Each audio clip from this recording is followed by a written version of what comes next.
welcome to bass bit number 11. We're still talking about seconds.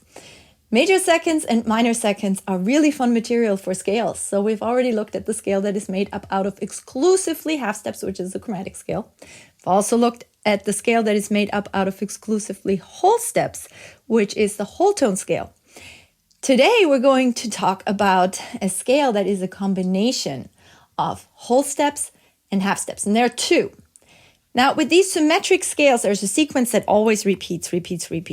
So there is not the concept of having a leading tone and a beginning and an end like you would have on a regular major scale or minor scale or any of the modes, all of which we'll get to. But one of the fun things about these symmetric scales is that they are, even though they are sonically a bit more complex, they are really accessible on the fretboard because it's a repeating pattern. And once you understand how to move it up and down, there's a lot of stuff you can do with them. Out of the combination of whole steps and half steps, we can build either a scale that starts with a half step, then is followed by a whole, half whole, half whole, half whole, and so forth. Or we can build a scale that starts with a whole step, whole, half, whole, half, whole, half, whole, half. In the book, I am on page 29, where both of these scales are explained. And I want to play you the 3 diminished scales in the fingering as it's shown in the book.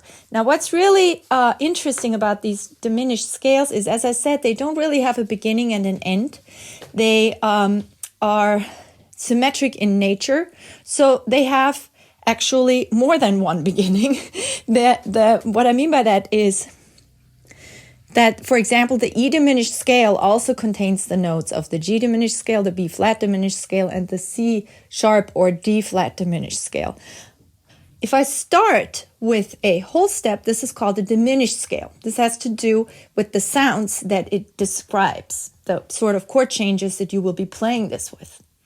If I start it with a half step, it's called a diminished dominant scale, also because of the tonal material that you can be using this with. I want to start out with the diminished scale, and that is also the whole halftone scale, and you will see it described on page 30. And as with the symmetric scales, the sequences repeat. So I don't have 12 chromatic scales. It's basically one chromatic scale, right? Because each and every note could be the starting point. This is similar with the diminished scale also, because the notes that are, for example, in the E diminished scale are the same notes that are in the G diminished scale, in the B flat diminished scale, or in the D flat diminished scale.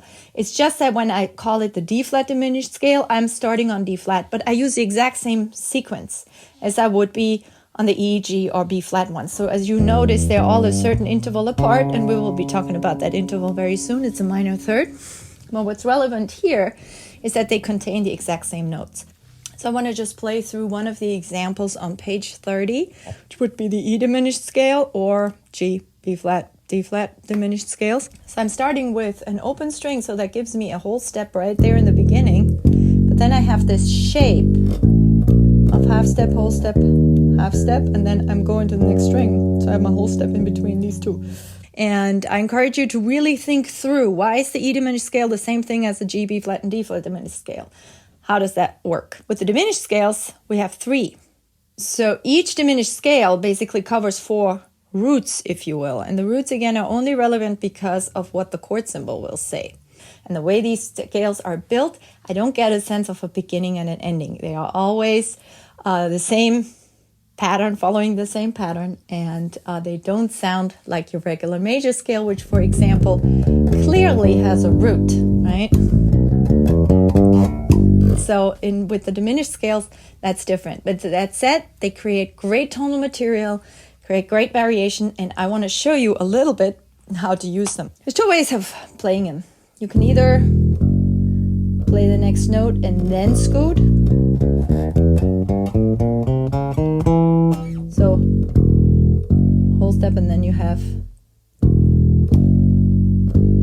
play the next note, then scoot. Go in here, the next note, then scoot, or you can scoot right away.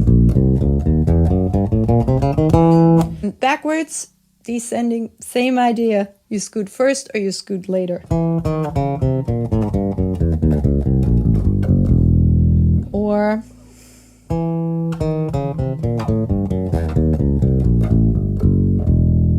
Okay, so those two options are, I think, good fingering. So I want to play you the scale that is written out on page 30. This is a scale that does not start with an open string, so it's a little bit different.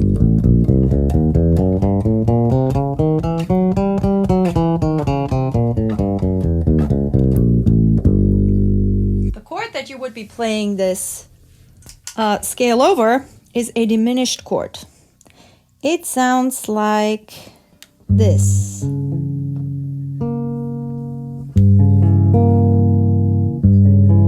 Okay, we'll talk about what that chord is, where it comes from, what it consists of, and all that good stuff. But for you right now, maybe useful to know that any diminished 7 chord will be a great backdrop to use those scales over. So if you have iReal Pro or something, plug in a diminished 7, DIM7 chord. That's what you want it to say.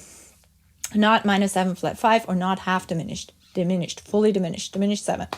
And then you can use that over that backdrop. And I, as always, love using my delay pedal.